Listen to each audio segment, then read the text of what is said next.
Coming up on today's Flashcast, we'll have the latest in Tuesday's California shooting. And coming up, a breakdown of Kent State's football senior night game. Volunteers in Texas are going to make Thanksgiving great for hurricane victims. Your Wednesday Flashcast starts right now. This is Portage County's TV2 News.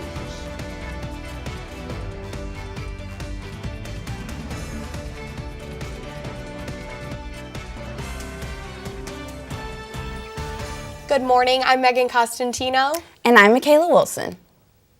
A gunman killed 4 while driving and tried to enter an elementary school as well. CNN's Dan Simon has more.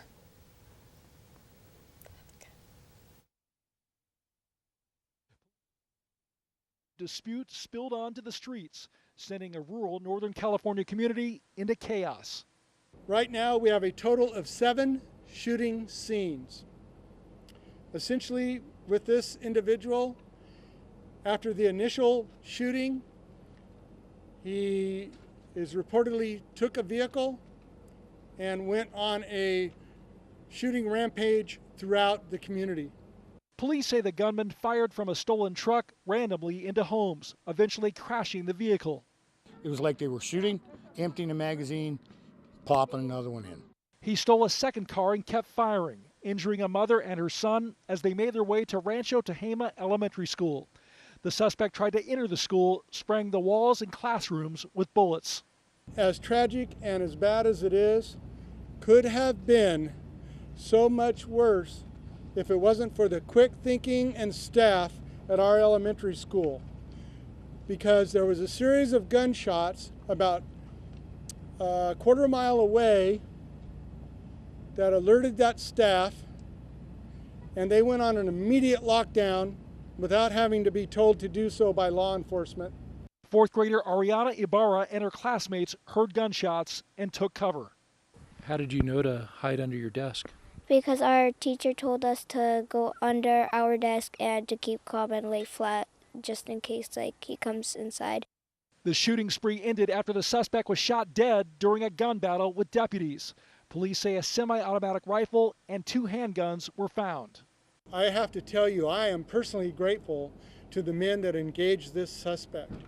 It's a tragic event, but I'm personally grateful to those men for engaging such a terrible a mass murder. Really, that's what he is.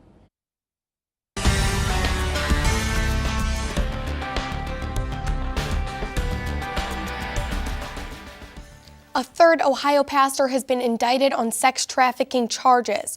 Prosecutors believe Reverend Cordell Jenkins, Reverend Anthony Haynes, and Reverend Kenneth Butler worked together to entice underage girls with money for sex.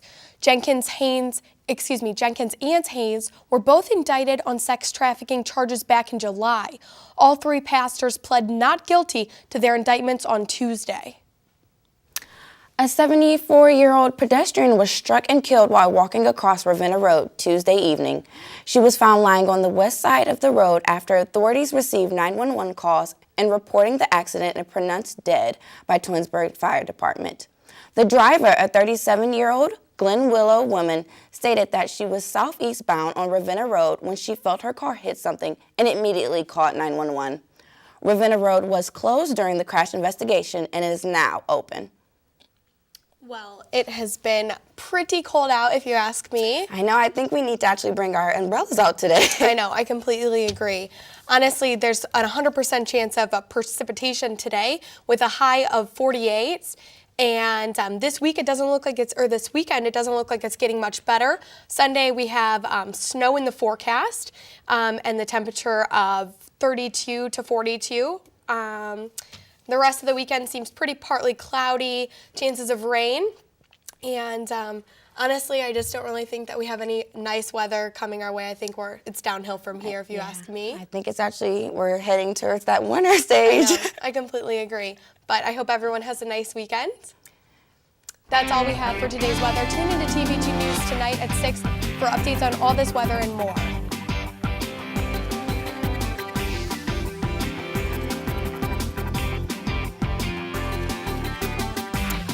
It's not how much we give, but how much love we put into giving. Chrissy Motz was called in for a worldwide staff meeting, and to her surprise, she's seen not only her coworkers, but her family and friends as well. Chrissy, a Special Olympic athlete who works at Walmart in Streetsboro, was nominated by her coach for Stand for Generosity. She received $1,000 for raising money for special need athletes like herself, and continues to give medals to others who she believes deserve them and to give everyone a chance. Planning and Zoning Commission approved plans for a micro-hospital on Route 14.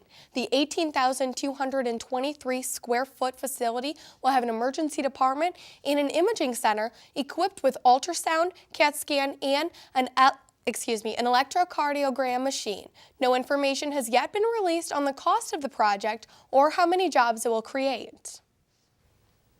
McDonald's restaurants has had drive-through pickup windows for years and years, but in Akron, McDonald's has signed up with Uber Eats. This is a delivery service where you order off your smartphone app with an Uber driver picking up the food and then bringing it to you. For now, customers who want to use McDelivery need to live within a 5-minute drive of participating McDonald's restaurants and will pay the regular menu price plus a $5 delivery fee.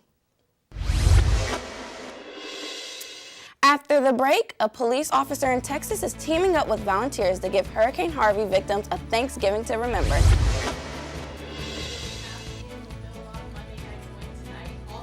Sports. Three UCL basketball players returned home after being pardoned of a crime from the Chinese government. We'll be right back.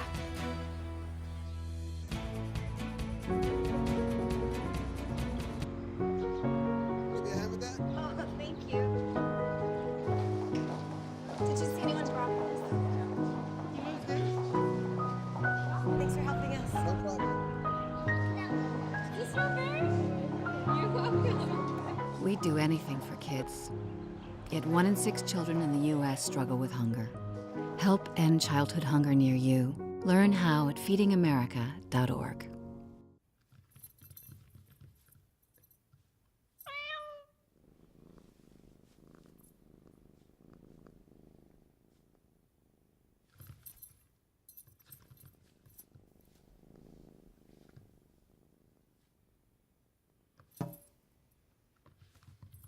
There's a shelter pet who wants to meet you.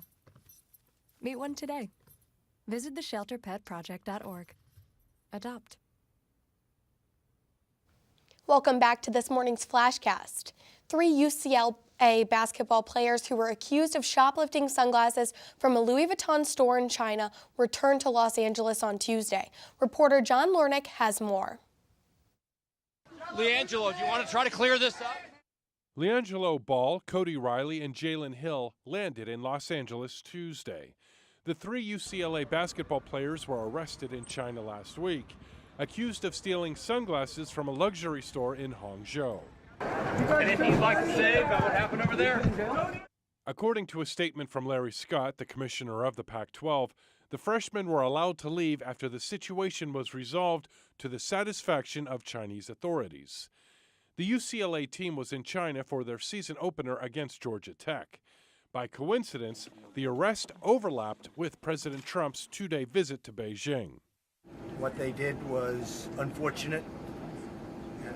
You're talking about very long prison sentences. They do not play games. But Mr. Trump said he talked to his Chinese counterpart, President Xi. He's been terrific. President Xi has been terrific on that subject, but that was not a good subject. That was not something that should have happened. Commissioner Scott thanked the President, the White House, and the U.S. State Department for their efforts towards resolution. The team seems ready to put this whole matter to rest, and they've got a game Wednesday night against Central Arkansas. I'm John Lawrence reporting.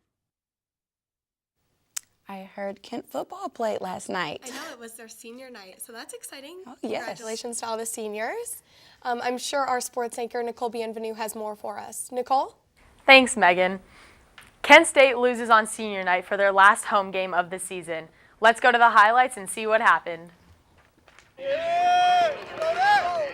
Senior linebacker James Alexander kicks off senior night. Kent State goes deep. Wide receiver Mike Kerrigan makes the catch. Quarterback George Bolus throws a 13-yard pass to Mike Kerrigan for the touchdown. 21-10, CMU is up. Bolus again throws to Trey Harrell, who breaks a tackle and goes in for the touchdown. 28-17, CMU. And here we have Mike Kerrigan, who gets the ball from Bolus and goes down the line for the 57-yard run. The score is now 28-23, CMU, but Kent State falls to this one 44-23. Last night, Kent State football hosted their senior night, facing the Central Michigan Chippewas for their final home game of the season. Unfortunately, Kent fell 42-23. However, the Golden Flashes finished with a total of 494 yards, which is more than Central Michigan and the most Kent State has had since 2013. Quarterback George Bolus had his best performance, totaling 310 yards on 15 for 28 passing. Kent finishes their 2017 season November 21st at Akron. Kent State women's basketball team defeated Youngstown State last night in a 55-44 win. Junior Alexa Golden had her career-high 17 points to lead Kent State in their victory. The Golden Flashes start the season with a 2-0 record for the second year in a row. Graduate student McKenna Stevens added 16 points to this win. Kent State plays again Friday against Florida Gulf Coast University. Game time is set for 5 p.m. And the Cleveland Cavaliers travel to Charlotte tonight for their game against the Hornets.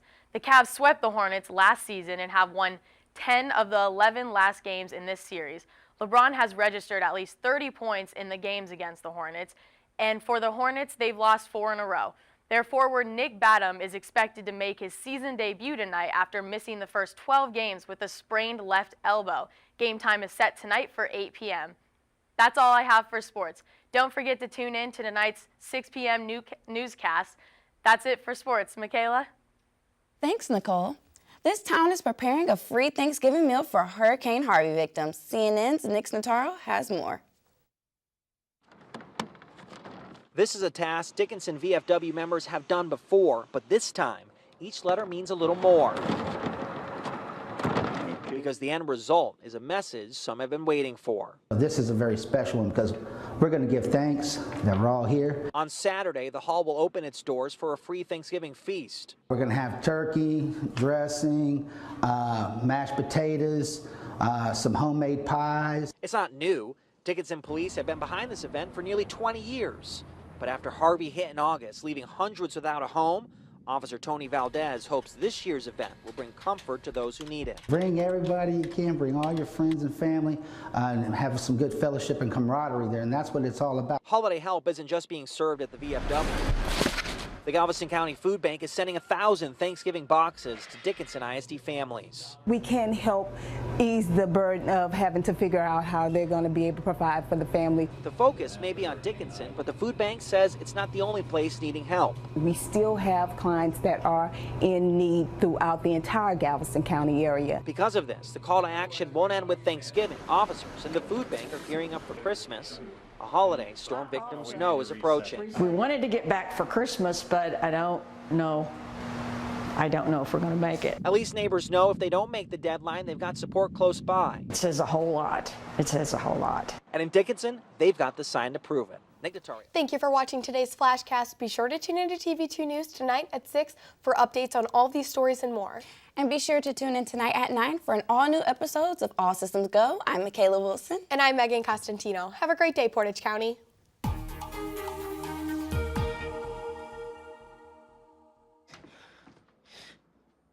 Your daughter just had her first breakup. Do you A, put yourself in her shoes? B, console her? Don't worry, sweetie. This is gonna happen a lot. Or C, find her a new boyfriend? Nice, single boys. That was weird. As a parent, there are no perfect answers. But you don't have to be perfect to be a perfect parent. Thousands of teens in foster care will love you just the same.